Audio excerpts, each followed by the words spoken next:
Agroegeli Bilişlerin programına tekrardan hoş geldiniz. Bugün zeytinlik arazisindeyiz. Bildiğimiz, üstüne çok çalıştığımız bir konu zeytinlik. Yanımızda Köprübaşı, Manisa Köprübaşı'nda Zekiye Hanım var tekrardan. Nasılsınız Zekiye Hanım? İyiyim, siz nasılsınız Mert Teşekkür Bey? ederim. Bugün zeytinlik hakkında konuşacağız. Zeytinlik hakkında neler yapılması gerektiğini, çiçekten önce neler yapılması gerektiğini. Zekiye Hanım'ın yine tecrübelerinden öğreneceğiz neler yapılması gerektiğini. Ben de bir şeyler katmaya çalışacağım şimdi. Yani Şimdi bu kadar mütevazı olmayın Mert Bey lütfen. Şimdi zeytinlikte yavaş yavaş tohumlarımız ortaya çıkmaya başladı ufak ufak. Köprübaşı bu yıl, bu arada yıl 10-15 gün sanırım geriden geliyor değil mi? Geriden geliyor, kesinlikle geriden geliyor. Yani geçen yıl bu dönemde hemen Şişmişti galiba tohumlar. Şu anda daha yeni başladı. Yani bu yılın onun için ürünleri kullanan müşterilerimize söylüyorum, özellikle çiftçilerimize söylüyorum. Hani attım daha tohumu görmedim diye düşünüyorsanız biraz daha var. Biraz daha sabredin. Bir 10 gün, 15 gün daha. Bu yıl yağışların fazla olması, biraz da soğuk havanın fazla olması maalesef yılı biraz daha geç getirtiyor. Şimdi zeytinlerimiz gördüğünüz gibi ufak ufak burada bu ağaçlarda tohum vermeye başlamış. Ufak ufak tohum vermeye başlamış. Şimdi biz bunları ne atıyoruz? Bostur 4-15-0 amino asit denizyosunu atın diyoruz. Evet, o şekilde uygulamamız o yöndeydi ve bunu biz bir kere yapmadık tabii ki, toplamayla başladık yapmaya. Aynen Hasattan sonra başlıyoruz çünkü zaten zeytin çok akıllı bir bitki olduğu için eğer hasattan sonra ona müdahale etmezseniz bir yıl verdiği meyveyi seneye vermek istemiyor. Kendini dinlendirmeye geçiriyor. O yüzden zaten şöyle bir tabir var. Bir yıl zeytin verir, bir yıl zeytin vermez. Aslında öyle bir şey yok. Biz hasattan sonra ürünlerimizi kullanarak bitkiyi bir nevi kandırıyoruz. Kandırıyoruz demeyelim de. Bitkiye enerji depoluyoruz diyelim. Aslında öyle söyleyeyim. kandırıyoruz yani. Bu diyoruz buradan sen gene meyve ver bu yıl, seneye dinlenirsin gibi bir şey oluyor yani. Yani biraz o şekilde çalışıyoruz. Aynen. Şimdi budamamızı yaptık. Bakırımızı uyguladık komple. Ondan sonra borçinkomuzun birinci aşamasını uyguladık. İkinci aşaması da tam tohumlar şiştiği an. Yani şiştiği an. Peki bunun yanında bir de Orion diye ürünümüz var. Zorlu araziniz varsa özellikle. Kesinlikle. Zorlu arazi stokinin faydalarını ben aşağı tarafta videoda anlatmıştım. Hücre bölünmesini arttırarak daha fazla tohum yaptırıyor. Bunun yanında da borçinko verdiğiniz zaman inanılmaz bir tohum tutumu gerçekleşiyor. Değerli izleyicilerimiz. Peki zeytinde mesela şimdi şöyle de bir sıkıntı olacak. Sıkıntı demeyeyim gerçi, daha iyi bir problem iyi olacak.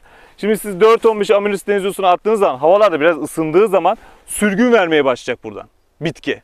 Bitki sürgün verince de burası boş kalacak. Yani mesela şimdi burası sürgün dolu, tohum dolu.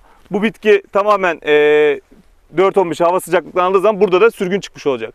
Burası boş gördüğünüz zaman bitkiyi boş zannetmeyin. Bu gelecek senin.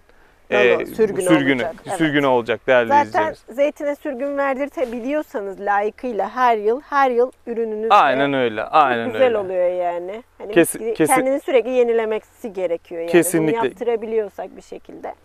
Şimdi ikinci bir konu halkalı lekeyle mücadele. Halkalı lekeyle mücadele ben defalarca kez videolarda da anlattım. Defalarca kez söyledim.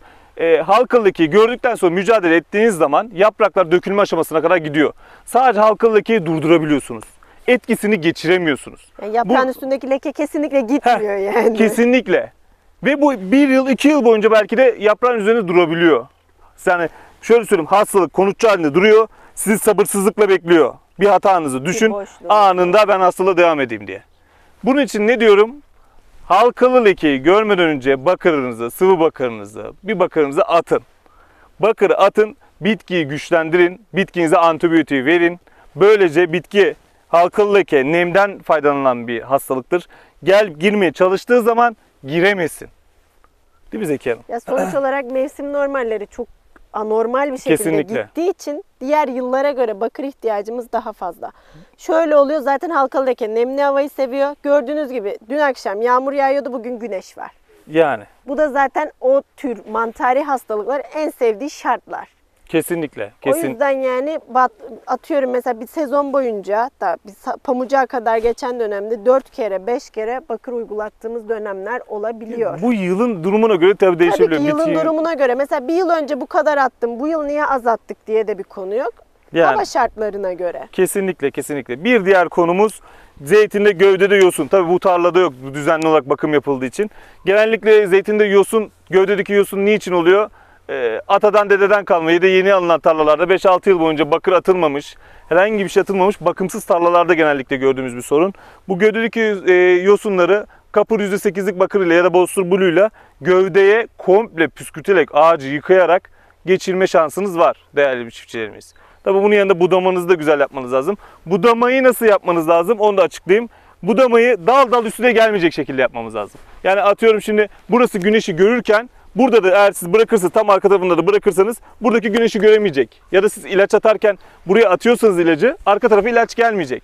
Bu da ne yapacak? Zeytin buraya meyve vermeye çalışacak. Yani sakat meyve olacak. Bu da sizi sıkıntıya sokacak değerli seyirciler. Zeki Hanım'a çok teşekkür ediyoruz bizi misafir ettiği için. Tekrar teşekkür ediyoruz. Köprübaşı Baykal Tarım. Son olarak söylemek istediğiniz bir söz var mı? Hoşçakalın. Sağlıcakla kalın. Abone olmayı unutmuyoruz. Çiftçimizin mutluluğu bizim gururumuzdur. Görüşmek üzere.